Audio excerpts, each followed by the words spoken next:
Donc sans plus tarder, je me tourne auprès de mes invités du jour. Voilà, Israël uni en Christ. À ma droite, nous avons le capitaine Gédéon. Bonjour capitaine. Bonjour, comment ça va? Ça va, merci, et toi? Bien, merci. Très bien. Et à ma gauche, nous avons Jérémy. Bonjour ma soeur. Il y a un grade? Oui, officier. Officier Jérémy. Jérémy. Donc ce soir, ça sera officier Jérémy et le capitaine Gédéon. Ils sont venus nous délivrer un message. Nous avons aussi pas mal de questions à leur poser suite à leur premier passage. Donc je vous invite vraiment à intervenir, poser vos questions. Il y a le numéro qui s'affiche en bas de votre écran. Alors je vais commencer par le capitaine Gédéon. Capitaine, qu'est-ce que ça veut dire exactement capitaine? C'est un grade? Comment ça se passe? Oui, c'est un grade parce que quand tu regardes dans la Bible, Moïse a établi des grades en Israël. Très bien. Parce que Israël, c'est une armée, non pas une église. Parce que Dieu a dit, laissez partir mon armée d'Égypte. Et en sortant, Moïse a établi des capitaines, des officiers, tout ça. C'est juste un grade. Très bien. Donc, en équivalence, si on parle d'église, on peut vous considérer quoi? Comme un pasteur? Un prophète. Un prophète. Très bien. Et officier Jérémy, votre grade? Un officier, c'est un prophète aussi. C'est un prophète aussi. Très bien. Alors, Israël uni en Christ. Est-ce que vous pouvez nous donner la définition de cette assemblée? Bon, Israël uni en Christ était fondé en 2003 par Bishop Nathaniel. Et d'après le nom, vous voyez bien, c'est Israël. Nous sommes le peuple Israël et on doit unifier sur le nom du Christ. Avoir la croyance en Christ et observer les règlements de Dieu. Et c'est ce qu'on fait. Rassembler le peuple d'Israël. Très très bien. Donc on vous avait reçu il y a quelques mois où on nous a un peu décortiqué la vision de votre assemblée. Et beaucoup de gens nous ont dit, vous nous avez laissé un petit peu sur le qui-vive concernant certains sujets qui parlent aussi d'église, qui parlent de foi, qui parlent de religion. Entre autres, je pense à la femme. La femme. Nous avions posé une question à vos collègues sur ce plateau. La femme peut-elle prêcher? Peut-elle enseigner? On a différents messages. On voit dans certaines assemblées où les femmes prêchent. Aujourd'hui, on a des femmes aux États-Unis, à Kinshasa, qui prêchent, qui se lèvent devant des hommes, devant des femmes. Et on en a d'autres qui disent que non, ils se lèvent en disant que la femme ne peut pas prêcher. On entend même que la place de la femme est dans la cuisine. Quelle est votre interprétation? Que disent les Saintes Écritures? On n'a pas d'interprétation. On va juste seulement lire la Bible pour vous faire croire ce que dit la Bible. Et c'est à vous de décider qu'est-ce que vous allez décider de suivre. Vous allez décider de suivre la Bible ou votre pensée. Allons-y dans 1 Corinthiens 11. Commençons là. 1 Corinthiens chapitre 11, le verset 1er. Le livre de 1 Corinthiens chapitre 11 et le verset 1. Suivez mon exemple, comme moi aussi je suis celui de Christ. Ok, l'apôtre Paul a demandé de suivre son exemple comme lui, il a suivi le Christ. Allons-y. Or, je vous loue, frères, que vous vous souvenez de moi en toutes choses et gardiez les ordonnances comme je vous les ai livrées. En tant que chrétien, on doit garder les ordonnances de Dieu comme on nous l'a donné dans la Bible. Allez. Mais je voudrais que vous sachiez que la tête de tout homme est Christ. La tête de tout homme est Christ. Le Christ est au-dessus de l'homme. Continuez. Et la tête de la femme est l'homme. La tête de la femme est qui? Est l'homme. La plupart des femmes n'aiment pas ça. Parce que les femmes veulent gouverner la terre. Allons-y. Et la tête de Christ est Dieu. La tête de Christ est Dieu. Ça, c'est l'ordre. Dieu, Christ, homme et femme, ensuite enfant. Maintenant, allons-y à 1 Timothée. Le chapitre 2, donne-moi le verset 11. Le livre de 1 Timothée, chapitre 2 et le verset 11. Que la femme apprenne en silence. Que la femme apprenne quoi? En silence. Que la femme apprenne en silence. En toute soumission. En toute quoi? En toute soumission. En toute soumission. Allez. Mais je ne permets pas à une femme d'enseigner. Mais je ne permets pas à une femme d'enseigner. Est-ce que c'est moi qui dis ça? Non, ça c'est écrit dans la Bible. Et quand une femme dit qu'elle est une pasteur, ça veut dire que cette femme-là n'est pas en accord avec la Bible. On va lire le verset 12. Verset 12. Mais je ne permets pas à une femme d'enseigner, ni d'usurper l'autorité sur l'homme. Ni de faire quoi? D'usurper l'autorité sur l'homme. Ni d'usurper l'autorité sur l'homme. Quand une femme dit qu'elle est une pasteur, elle a usurpé l'autorité sur l'homme. Elle s'est mise au-dessus d'une congrégation et commencé à enseigner les hommes. D'après la Bible, la femme ne doit pas faire ça. Finis le verset? Mais de garder le silence. Mais de garder le silence. Allez à 1 Corinthiens 14, donne-moi le verset 33 et 35. Peut-être vous allez dire, bah, ça c'est quoi? C'est une seule verset. Non, la Bible dit ça en maintes fois. 1 Corinthiens 14, le verset 33. 33, okay. Le livre de 1 Corinthiens, chapitre 14, le verset 33. Car Dieu n'est pas l'auteur de la confusion. Dieu n'est pas l'auteur de la confusion. Il n'y a aucune confusion dans la Bible. La confusion vient des hommes. Continuez. Mais de la paix. Mais quoi? Mais de la paix. Mais de la paix. Allez. Comme dans toutes les églises des saints. Comme dans toutes les églises des saints. Que vos femmes se taisent. Que vos femmes font quoi? Se taisent. Que vos femmes se taisent. Allez. Dans les églises. Où ça? Dans les églises. Dans les églises. Que les femmes se taisent, comme ça dit en Timothée, apprendre en silence. Rentrer, s'asseoir et écouter la parole. Continuez. Car il ne leur est pas permis de parler. Il ne leur est pas permis de parler.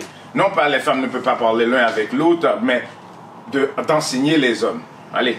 Mais il leur est commandé d'être obéissantes, comme aussi le dit la loi. Comme aussi le dit la loi. Les femmes ne doivent pas enseigner dans la Bible, dans l'église. C'est tout? Le verset 35. Verset 35. Et si elles veulent apprendre quelque chose, qu'elles interrogent leur mari à la maison. Si la femme avait des questions, elle doit demander à son mari. Parce que la tête du femme, c'est l'homme. Si la femme est mariée, sa tête, c'est son mari. S'il y a des questions bibliques, elle doit demander à son mari, non pas au pasteur. Très bien. Capitaine Gédéon, donc, on a entendu ces différents passages que vous nous avez présentés. Je vous redemande en français courant. Là, vous nous dites clairement que la femme ne peut pas enseigner dans l'église, ne peut pas se lever devant des hommes et prêcher. C'est ça clairement que vous dites? C'est ça clairement, je dis. Mais la femme a d'autres rôles. Elle peut enseigner les enfants. Donne-moi ça dans Deutéronome 7. Pendant qu'il est en train de chercher, elle peut enseigner les enfants. Ça veut dire, ma question, celles qui le font, qui prêchent actuellement, vous le voyez sur les réseaux sociaux, vous les voyez dans les églises. Ils sont dans le faux, ces églises? Oui. À vrai dire, toutes les églises de la terre sont fausses. Et je vais lire. Qu'est-ce qui vous laisse dire ça? Je vais vous montrer quelque chose. Je vais nommer des églises. Parce que là, vous êtes un peu dur, là. On va voir ça. Avant que je lise ça, donne-moi Matthieu 24, verset 14. Matthieu 24, le verset 14. On va voir quelque chose. Le livre de Matthieu, chapitre 24 et le verset 14. Et cet évangile du royaume sera prêché par tout le monde pour un témoignage à toutes les nations. La Bible a dit l'évangile de Christ doit être prêché partout sur la terre pour être un témoignage pour tout le monde, pas vrai? Prêché par tout le monde, j'ai entendu. Non, prêché dans tout le monde. Dans tout le monde. Et après ça viendra à la fin. Le christianisme a été prêché partout. Où est le Christ? Ça nous montre quoi? C'est pas la vérité qu'il prêche. Et le pourquoi, avant de vous montrer ce que je vais vous montrer dans le téléphone, demandez Deutéronome 28, le verset 61, je pense. On va passer rapidement dans les versets, comme il y a encore d'autres questions. Oui, pas de problème. Verset 64. Allez. Le livre de Deutéronome, chapitre 28 et le verset 64. Et le Seigneur te dispersera parmi tous les peuples, d'un bout de la terre jusqu'à l'autre. Et là, tu serviras d'autres dieux que ni toi ni tes pères n'avaient connus, c'est-à-dire de bois et de pierre. Voilà. Dans l'esclavage, les autres nations nous ont enseigné un autre évangile. On sert le bois et les roches. Le bois, c'est quoi? La croix et les roches, ce sont les statues du faux Christ qu'on nous a donné, et aussi le roche de Kaaba dans la religion musulmane. Maintenant, je vais vous montrer ça. La religion baptiste a été créée par quelqu'un qu'on appelle John Smith en 1608. On était où en 1608? Dans l'esclavage. On ne savait pas lire, on ne savait pas écrire. Lui, il était un homme blanc. Pendant qu'il nous a enseigné ça, est-ce qu'il nous avait enseigné que nous sommes les enfants de Dieu? Nous sommes les Israélites? Non, point du tout. Il nous a enseigné d'obéir nos maîtres. Joseph Smith, la religion mormone, ça a été créé en 1830. Adventiste en 1863. Témoin de Jéhovah en 1862. Pentecôte en 1901. Charles Parham, Charles T. Russell et Ellen G. White. Ils sont tous des blancs. Allons voir dans la Bible qui sont les vrais prophètes, qui devaient enseigner les gens. Donne-moi ça dans Amos. Donc là, vous revenez un peu avec le principe que les Blancs nous ont ramené la Bible, c'est ça? Non, les Blancs, ce qu'ils ont fait, ils nous ont empêchés de lire et écrire. Et après, réintroduire la Bible à nous. Mais il ne nous a pas expliqué les choses de la façon que ça a été écrite. Parce que jamais il nous a enseigné dans l'Église, en Deutéronome 28, le verset 15 jusqu'à 68, qui décrit littéralement l'esclavage. Il ne nous a pas montré ça. Il se tient debout devant nous avec la Bible et commencer de parler. Et c'est ce qu'ils font en l'Église. Ils lisent un verset et ils dansent, ils chantent. Et après le service, t'as rien appris. Ils n'ont rien enseigné. Ils ont collecté l'argent. C'est une vol organisée. C'est pas biblique. On en reviendra. C'est pas biblique. Ok. Un dernier verset avant au deuxième volet de cette émission. Amos 2, verset 11. Le livre de Amos, chapitre 2, le verset 11. Et j'ai suscité parmi vos fils des prophètes, et parmi vos jeunes hommes des Nazaréens. N'est-il pas ainsi, ô vous, enfants d'Israël? Dans toute la Bible, vous allez voir que quoi? Tous les prophètes qui ont enseigné la parole de Dieu, ce sont tous des Israélites. Jérémie, Daniel, Ézéchiel, Moïse, tout ça, Elijah, ce sont toujours des Israélites. Aucune autre nation n'a le droit d'enseigner cette Bible. C'est tout. Très bien. Je pense que pour cette partie, le message est clair. Vous avez apporté votre réponse concernant cette question. On va passer au deuxième volet très rapidement, parce qu'il y a 4 parties, très exactement. Alors, je pense que vous le connaissez, ce verset qui dit « Venez à moi comme vous êtes un peu, tel que vous êtes. Dieu ne juge pas les gens, mais on voudrait savoir que dit la Bible, hein, on se réfère toujours à ces écritures saintes, concernant l'homosexualité. Aujourd'hui, vous n'allez pas le nier, vous ne pouvez pas l'éviter. Les homosexuels, il y en a. Il y en a malheureusement dans les familles, il y en a dans la société, il y en a partout. Qu'est-ce qu'il faut faire? Ok, allons-y dans la loi. On va lire la loi d'abord, donne-moi ça dans Lévitique. Parce que lorsqu'on en a autour de nous, les gens disent ne jugez point. Non, on peut juger. On ne peut pas les rejeter. Voilà, c'est Dieu qui les a créés. Qu'est-ce que dit la Bible? Est-ce qu'il y a vraiment un écrit dessus? Ouais. Allons lire la Bible, donne-moi la loi. Officier Jérémie, est-ce que vous avez quelque chose? Lévitique en 20. Le verset 13. Le livre de Lévitique, chapitre 20, et le verset 13. Si un homme couche avec un homme, comme on couche avec une femme, les deux ont commis une abomination. La Bible a dit les deux ont commis une abomination. Un homme ne doit pas coucher avec un autre homme. Continue. Ils seront certainement mis à mort. Dans les temps anciens, ils devaient être mis à mort. Aujourd'hui, à cause de la grâce du Christ, on n'a pas le droit de tuer. Pas vrai? Mais ça ne veut pas dire pour autant le Christ est un accord avec l'homosexualité. Quand le Christ reviendra sur la terre, les gens qui pratiquent l'homosexualité vont être mis à mort par le Christ. Allons-y dans le Nouveau Testament pour vous montrer ça. 1 Corinthiens 6. Officier, je reviens toujours sur la société, parce que nous vivons aussi dans cette société. Aujourd'hui, on voit même le mariage qui commence à être légalisé, les homosexuels qui peuvent aussi adopter des enfants. Donc, on ne sait plus quoi penser. Est-ce que... Ok, on va montrer quelque chose. Donne-moi 1 Corinthiens 6, verset 9, et ensuite donne-moi 2 Thessaloniciens. Le livre de 1 Corinthiens, chapitre 6, c'est le verset 9. Ne savez-vous pas que les iniques n'hériteront pas le royaume de Dieu?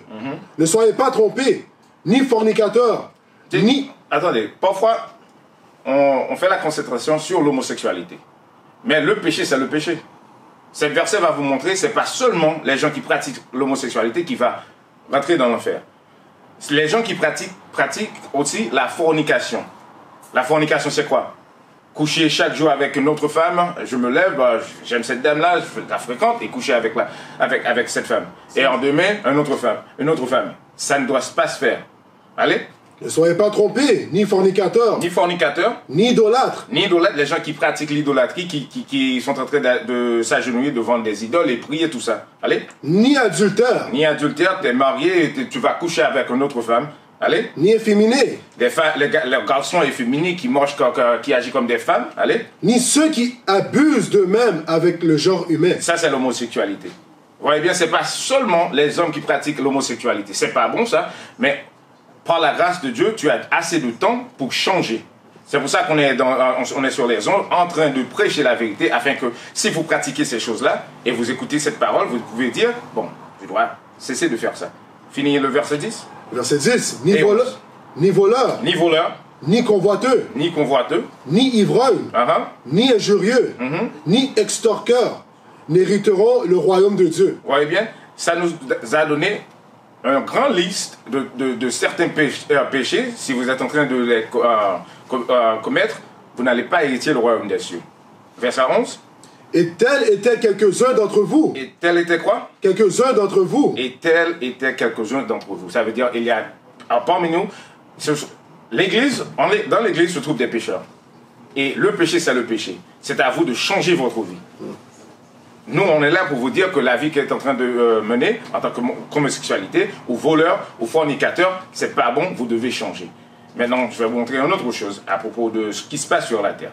Pourquoi on donne la licence aux homosexuels, tout ça pour marier? 2 Thessaloniciens, chapitre 2, versets 3 et 4.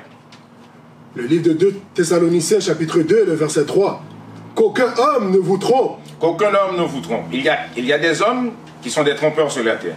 Mais la Bible a dit que qu'aucun homme ne vous trompe. Allez. En aucune manière, car ce jour-là ne viendra pas, à moins que l'apostasie ne soit arrivée.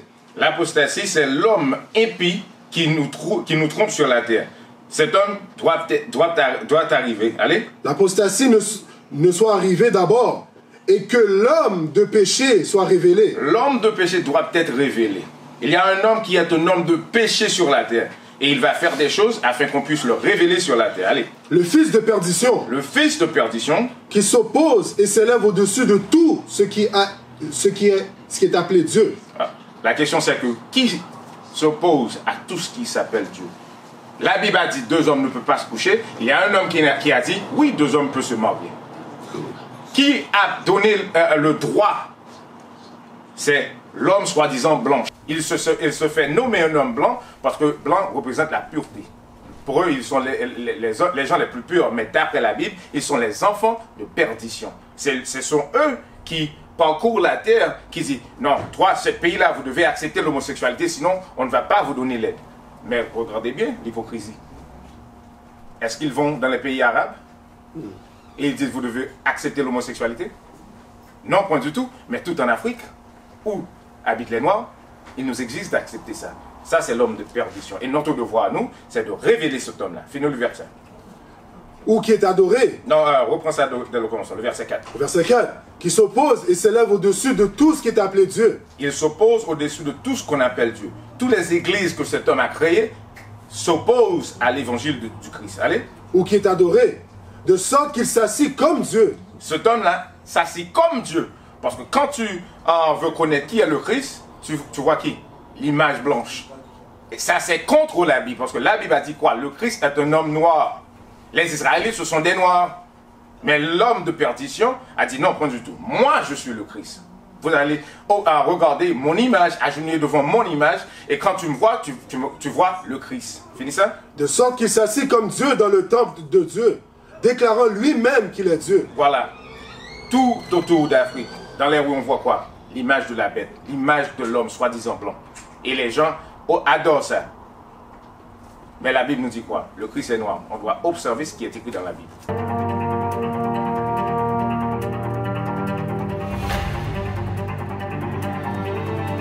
Speak very, very well. But that's the wisdom of man. That's the wisdom of this world. Paul and Roland.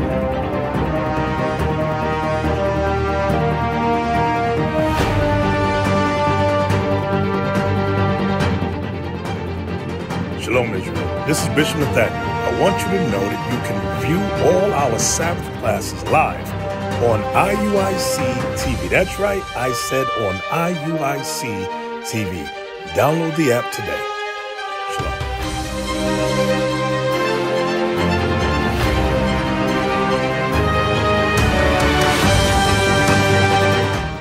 Capitaine Gédéon, l'Église va mal, l'Église va très mal et on voulait connaître votre point de vue.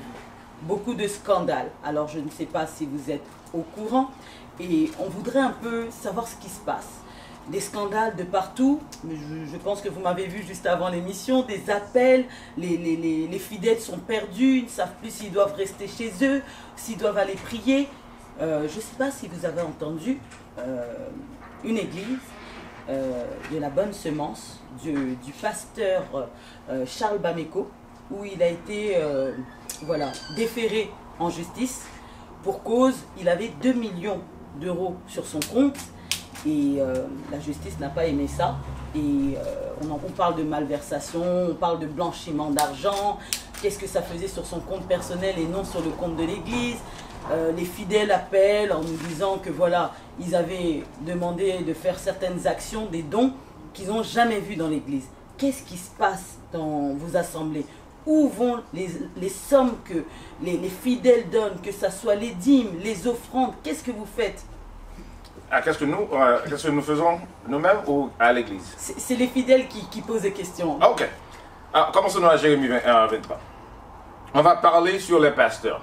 Les faux pasteurs, ce sont tous des faux pasteurs. Ce sont tous des faux pasteurs. Tous, ce sont tous des faux pasteurs. Parce que la dîme, on ne devait jamais, dans la Bible, la dîme n'a été jamais l'argent. Et on va vous montrer ça aujourd'hui. Le livre de Jérémie, chapitre 23, le verset 1.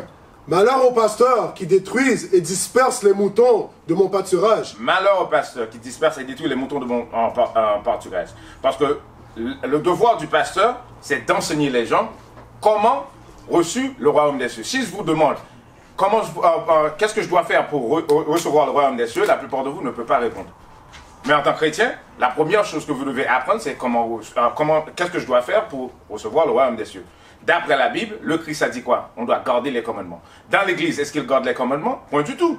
Ils disent quoi? La loi a été abolie. Prêtez attention. Donne-moi Ésaïe 56, verset 11 d'abord.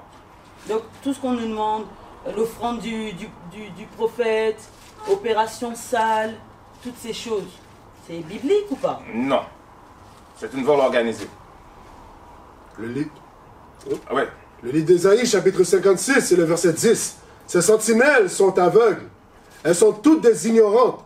Ce sont tous des chiens muets qui ne peuvent aboyer, dormant, se tenant couchés, aimant à sommeiller. Oui, ce sont des chiens voraces. Ce sont quoi? Des chiens voraces. Ils sont tous des chiens voraces qui mangent et ne dorment rien.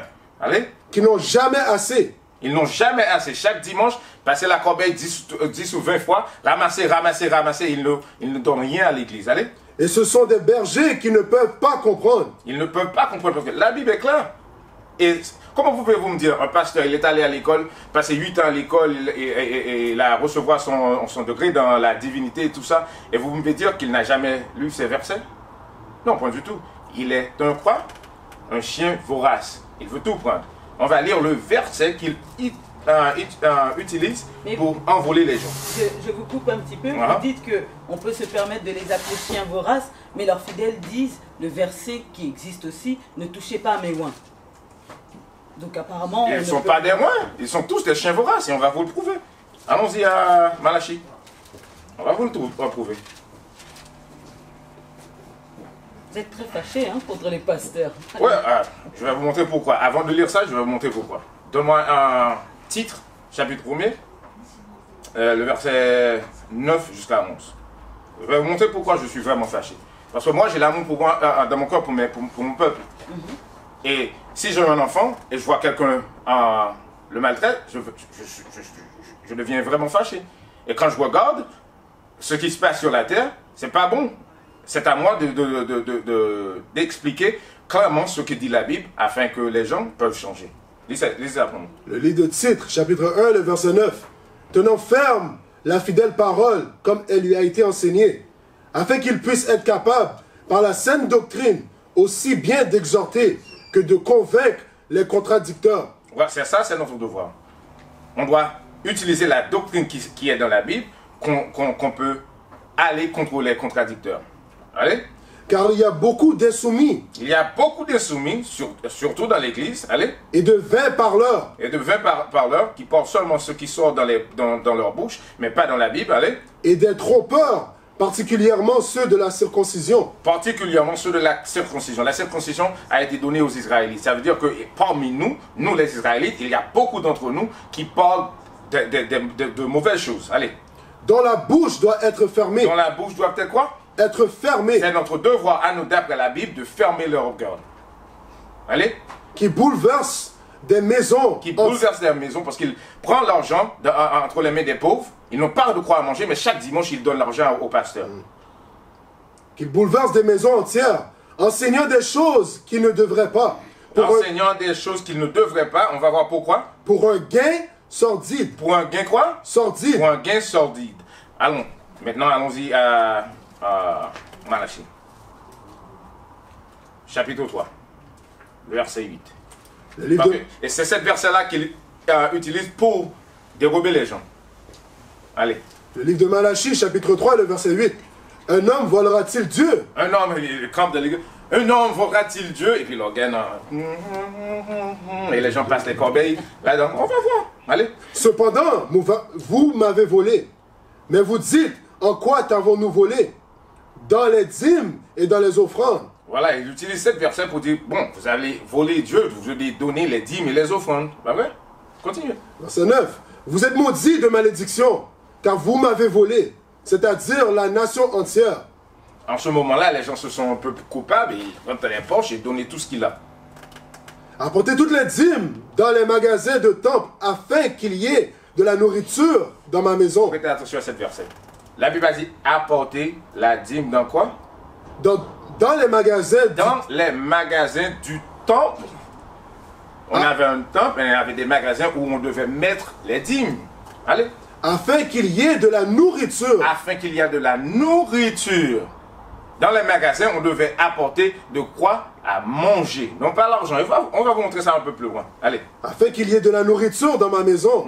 Et dès maintenant, éprouvez-moi en cela, dit le Seigneur des armées. Et si vous faites cela, allons voir qu'est-ce que le Seigneur va faire pour vous. Si je ne vous ouvre pas les fenêtres du ciel. Quand les fenêtres du ciel sont ouvertes, la pluie tombe. Allez. Et si je ne verse pas sur vous une bénédiction, en sorte qu'il n'y aura pas assez de place pour la recevoir. Allez. Et je réprimerai, pour l'amour de vous, le dévoreur. La bénédiction, c'est que la pluie tombe, et je vais réprimander de vous les dévoreurs. Allez. Et il ne vous détruira pas les fruits de votre sol. Les fruits de votre sol. Le pourquoi? Parce que tu as pris les fruits de votre sol et tu as amené ça dans le royaume des cieux. À cause de cela, Dieu va permettre que les grains que vous plantez vont grandir sans problème. Et je vais vous prouver ça. Allons-y à Deutéronome maintenant. Deutéronome chapitre 2. On va dans la loi. Et Malachie 3, verset 8 jusqu'à 11, ça c'est une loi. Les pasteurs disent quoi? La loi a été abolie. Et pourquoi tu pratiques cette loi? Mais il y a aussi des versets qui contredisent, puisque j'ai reçu des pasteurs sur mon plateau qui disent, voilà, l'homme travaillera à la sueur de son front, donc travailler à l'église veut dire manger à l'église.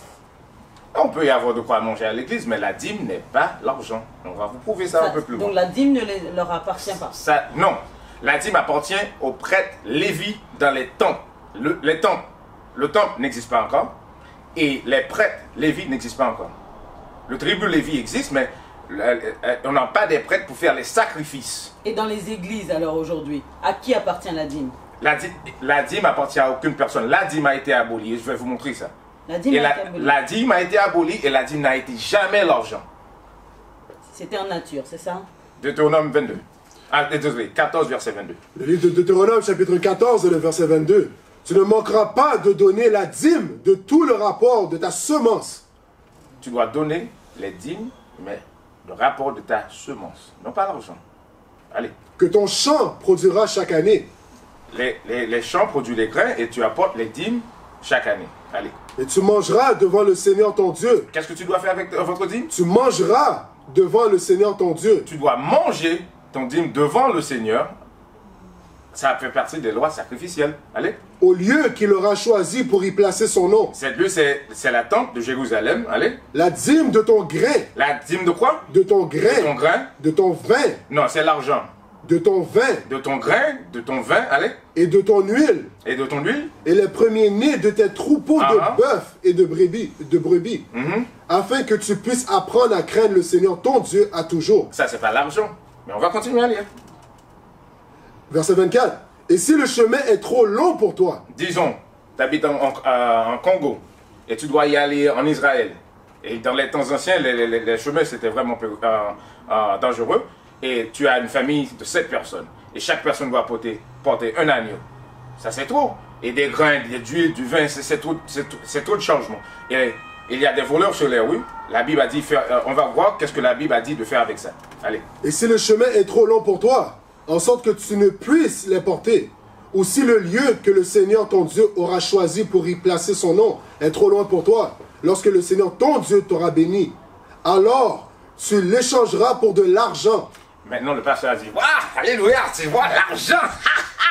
Non, écoute, on va continuer de voir. Alors tu l'échangeras pour de l'argent, et tu serreras l'argent en ta main. Tu iras au lieu que le Seigneur ton Dieu Tu aura dois choisi. vendre les choses, prendre l'argent et aller en Israël. Et tu le dispenseras l'argent pour tout. Quand tu arrives en Israël, avec l'argent de la dîme que tu as en vente, tes bêtes, l'huile, tout ça, allons voir qu'est-ce qu'on doit faire avec ça. Et tu dispenseras l'argent pour tout ce que ton âme désira. Des bœufs, Tu dois acheter quoi? des bœufs, des moutons, du vin ou des boissons fortes. Ou pour tout ce que ton âme... Non, tu dois donner l'argent au pasteur. C'est ce qu'ils nous ont appris. Mais ce n'est pas ce qui est écrit. En arrivant en Israël, on doit prendre l'argent et reacheter les mêmes choses qu'on a vendues. Allez? Du vin ou des boissons fortes. Et pour tout ce que ton âme désira. Et tu le mangeras. Et tu fais quoi? Et tu le mangeras là. Non, tu donnes ça au pasteur, mon vieux. Et tu le mangeras là, devant le Seigneur ton Dieu. Allez? Et tu te réjouiras, toi et ta famille. 27? Deux versets. Et tu n'abandonneras pas le Lévite. Voilà, le Lévite était les prêtres. Leur devoir, c'était d'offrir les animaux sacrificiaux, de faire les sacrifices pour le Seigneur. Eux, ils ne travaillent pas. On devait leur donner 10% des grains, d'huile, du vin, de quoi à manger. C'est pour ça que Malachie a dit apporter les dîmes dans la maison de l'Éternel afin qu'ils puissent avoir de la nourriture pour les prêtres. Allez? Et tu n'abandonneras pas le Lévite qui est dans tes portes, parce qu'il n'a pas de portion ni d'héritage avec toi. Au bout de 3 ans. Au bout de quoi? De 3 ans. Chaque 3 ans, vous devez apporter votre dîme. Chaque 3 ans, ce n'est pas chaque mois. Au bout de 3 ans. D'accord. Mais ce pasteur dit chaque dimanche, donne-moi ton argent. Vol organisé. Haut les mains, sans armes. Les propos sont forts. Les propos sont forts. Ce sont des chiens voraces. C'est tout. D'accord. Waouh. C'était des versets très très forts. Hein? Alors maintenant, sans les versets bibliques, vraiment votre interprétation. Moi je vois que je vais me tourner un petit peu auprès de l'officier Jérémie. Tu nous as lu plusieurs versets. Maintenant, ton interprétation personnelle par rapport aux différents scandales qui se passent dans les églises. On entend ton supérieur, hein, le capitaine Gédéon, dire c'est du vol en bande organisée. On voit dans le Parisien récemment que dans une église évangélique congolaise, on parle de blanchiment d'argent, de vol, de détournement de fonds. Est-ce que c'est des choses qui t'étonnent? Qu'est-ce que toi tu peux nous dire? Non, c'est des choses qui ne m'étonnent pas. La raison pourquoi, c'est que la Bible l'a prophétisé. La Bible le dit. La Bible en parle de ça. Comme qu'on a lu plus tôt, c'est tous les versets qu'on a lus, c'est tout ce qui se passe en ce moment. Donc, pour être choqué, les gens qui sont choqués, les gens qui sont surpris de tout ce qui se passe avec les pasteurs, la corruption qui se passe dans l'église, c'est parce qu'ils ne lisent pas la Bible. Et c'est pour ça que nous, on est là pour pouvoir les enseigner, pour leur expliquer, regarde, voici la raison pourquoi que ça arrive. Voici tout ce qui se passe en ce moment, c'est dans la Bible, et que vous devez sortir de ces églises-là, parce que les églises, comme qu'on a lu, les pasteurs, c'est des voraces. Ils vont juste prendre votre argent à chaque dimanche, à chaque semaine, à chaque mois, à chaque année, et tu vas te retrouver sans monnaie, disons. D'accord. Et pour toutes ces personnes qui sont fatiguées, parce que je pense que tu peux le comprendre, ils ont fait confiance à une assemblée, à un homme de Dieu, et aujourd'hui, certains sont dépouillés, se sentent abusés, parce que c'est aussi une sorte d'abus. Qu'est-ce que tu peux dire à ces personnes? Lorsqu'on lit le livre de Michée, je vais le lire, puis le livre de Michée, on va aller dans le chapitre 3 et le verset 11. Je vais lui lire. Donc, Michée chapitre 3, le verset 11. Ces chefs jugent pour des présents, et ces prêtres enseignent pour un salaire, et ces prophètes prédisent pour de l'argent. Toutefois, ils s'appuient sur le Seigneur, et le Seigneur n'est-il pas parmi nous? Aucun mal ne viendra sur vous. Donc, c'est ce que les pasteurs disent. Donnez votre argent, Oui. vous allez avoir de la prospérité, vous allez bien vivre, Vous et votre famille. vous et votre famille, vous allez avoir la bénédiction, vous allez tout avoir, mais dans le fond, ils font ça pourquoi? Ils font ça pour de l'argent. Parce qu'ils savent que lorsqu'on enseigne, lorsqu'on dit des affaires qui sont bien, lorsqu'on raconte des mensonges, disons, que tout est beau, la vie est belle, mais on voit très bien que la vie est difficile, là. Que tout ce qui se passe dans le monde en ce moment, tu sais, c'est la zizanie, c'est la guerre, c'est toutes ces affaires-là. Donc, lorsqu'on dit aux brebis que tout est bien, la vie est belle, c'est ça que les gens aiment entendre. Et lorsqu'ils entendent ça, ils ont tendance à prendre de l'argent et à donner au pasteur. Donc en donnant, derrière, il n'y a pas la prospérité comme on nous l'a enseigné. Et on regarde jusqu'à aujourd'hui, toutes les églises au Congo. Le peuple au Congo, le nombre d'argent qu'ils ont donné au pasteur, regarde comment est la condition du pays. Ça n'a pas changé. Ça n'a pas changé, ça n'a aucunement changé. Donc, c'est pour ça qu'il faut lire la parole de Dieu pour enseigner aux gens. Regardez, c'est ça la raison pourquoi que le peuple congolais, qui sont les Israélites, souffre autant et que vous allez dans les églises chrétiennes qui ont été données par votre oppresseur, ne va rien changer. Très bien. Capitaine Gédéon, il y a des pays d'Afrique, je pense que c'était au Ghana, où le président a dit c'est trop. C'est trop, il y a trop d'abus, il y a trop d'églises, il y a trop de bruit. L'année dernière, je crois, il a fermé plus de 900 églises.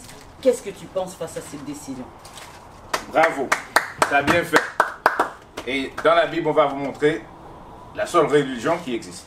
Parce que les pentecôtes, adventistes, catholiques, ça ne trouve pas dans ça. On ne trouve pas ça dans l'église. Même les catholiques. On ne trouve pas ça dans la Bible, à vrai dire. Les catholiques, la maison mère. Oui, c'est ça, tout ça. Ça, c'est pas Le biblique. pape, c'est reconnu par l'État.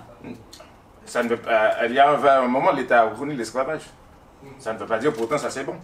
D'accord. Alors, quelle est la seule religion, la seule confession Allons voir. Qui- 1 Maccabée 2. qui est reconnue selon vous?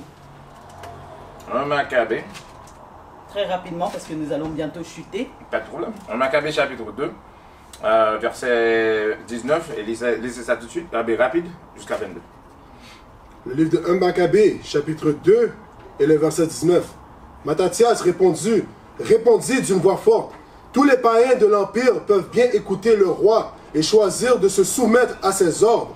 Chacun peut abandonner la religion de ses ancêtres. Chaque nation pratique leur propre religion. Et sous la captivité grecque, les Grecs ont demandé que tout le monde devienne grec, suive la religion grecque. Allez. Par contre, moi, mes fils et les gens de ma Mais famille, Mattathias, qui était du famille de Maccabée, les Israélites, on a dit, nous, on ne va pas faire ça. Continuez à lire. nous continuerons à respecter l'alliance que Dieu a faite avec nos ancêtres. On doit continuer à respecter l'alliance que Dieu a faite à nos ancêtres. D'après la Bible, Dieu a donné la loi aux Israélites et c'est tout. Les 12 tribus. Continuez. Que Dieu nous accorde la grâce de ne jamais abandonner sa loi et ses commandements. Nous n'obéirons pas aux ordres du roi qui voudrait que nous trahisons notre religion d'une façon ou d'une autre. Notre religion qu'on ne doit pas trahir, c'est la loi et les ordonnances que Dieu nous a données. Et d'après la Bible, un autre verset bien rapide, Proverbe 7, verset 2, notre religion, c'est la loi de Dieu. On doit observer les règlements de Dieu. Parce que si on observe les règlements de Dieu, on ne va pas voler, on ne va pas tricher, on ne va pas tuer. Ça veut dire qu'on va y avoir la paix entre nous. Allez. Le livre de Proverbes, chapitre 7 et le verset 2. Garde mes commandements et vis, et ma loi comme la prunelle de ton œil. Garde mes commandements et vis. Ce qui donne la vie, c'est la loi de Dieu. C'est ça notre religion. Très bien. Merci pour tous ces éclaircissements. Je vais revenir un petit peu sur la précédente émission, très rapidement, où les gens nous ont dit pourquoi ils nous donnent une couleur du Christ. Christ n'a pas de couleur. D'autres ont dit non, Christ il est blanc, arrêtez de faire des polémiques. Est-ce que vous pouvez nous dire, peut-être que vous avez changé d'avis depuis ces quelques mois où on s'est vu? Selon vous, Christ a une couleur? Si oui, de quelle couleur est-il? Ok. Où en est la preuve? 2 versets. Donne-moi premièrement Luc. Parce que le Christ était né, il a marché sur la terre, on l'a cloué sur la croix. J'ai jamais vu des gens transparents ou des gens comme les gens dits verts, tout ça. S'il est né, il a marché sur la terre, on l'a cloué. Il était un homme, il avait une couleur. Alors, Luc, le dernier chapitre, chapitre 24, verset 36 jusqu'à 39. Le livre de Luc, chapitre 24 et le verset 36. Et comme il parlait ainsi, Jésus lui-même se tint au milieu d'eux et leur dit, « Paix soit envers vous. » Mais ils étaient terrifiés et effrayés, et ils supposaient qu'il avait vu un esprit. Parce que ça a été après la mort du Christ. Allez. Et il leur dit, « Pourquoi êtes-vous troublés? Et pourquoi s'élève-t-il des pensées dans vos cœurs? Regardez mes mains. » Regardez mes mains. J'ai jamais vu un main transparent. Allez. Regardez mes mains et mes pieds. Et que c'est moi-même. Touchez-moi et voyez, car un esprit n'a ni chair ni eau. Un esprit n'a ni chair ni eau. Ça veut dire le Christ était un homme, il a marché sur la terre. Allons voir d'après la Bible, Révélation 1,14, quelle est la couleur du Christ. Le livre de Révélation, chapitre 1, le verset 14. Sa tête et ses cheveux étaient blancs comme la laine blanche. Il avait les cheveux blancs, crépus comme la laine. Ce sont les noirs qui ont des cheveux comme la laine. Allez. Aussi blanc que la neige. Et ses yeux étaient comme une flamme de feu. Et ses pieds semblables à du beau cuivre. Les pieds, la couleur de ton pied est la même couleur de ton corps. Ça semble à du bon cuivre. La couleur du cuivre, c'est marron. Continuez. Comme s'il brûlait dans une fournaise. Comme s'il brûlait dans une fournaise. Quand n'importe chose que tu brûles, que ce soit du riz blanc, ça devient tout noir. Le Christ était vraiment noir. Mais pourquoi il nous a donné un Christ blanc? Je vais vous montrer ça. Matthieu 24, 24.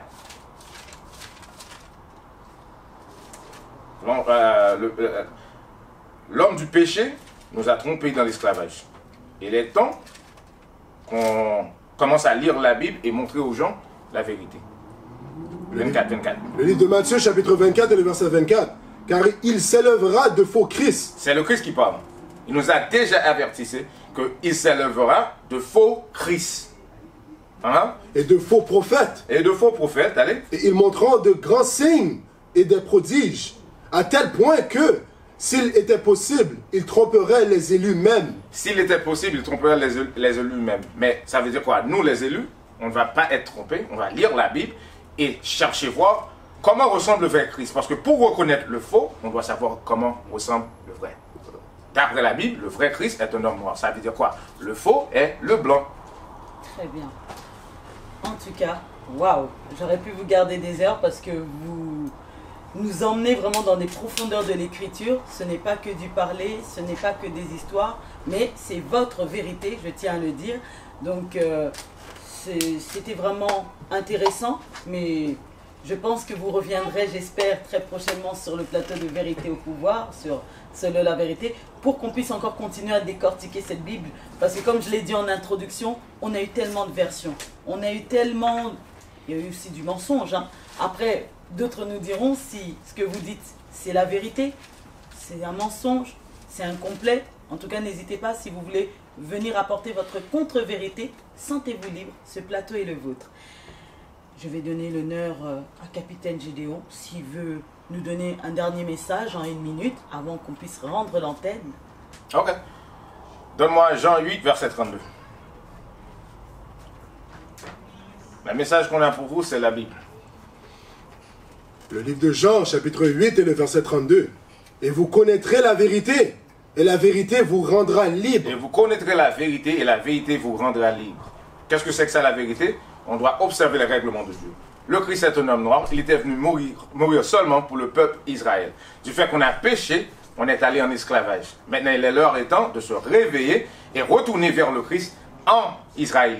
Parce qu'on ne peut pas rentrer dans le royaume des cieux en tant que catholique, baptiste, pentecôtiste, mormon, témoin de Jéhovah, tout ça. Ce sont tous des mensonges.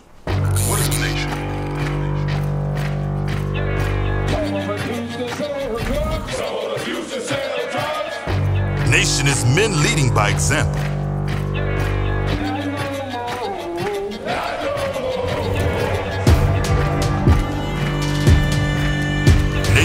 family.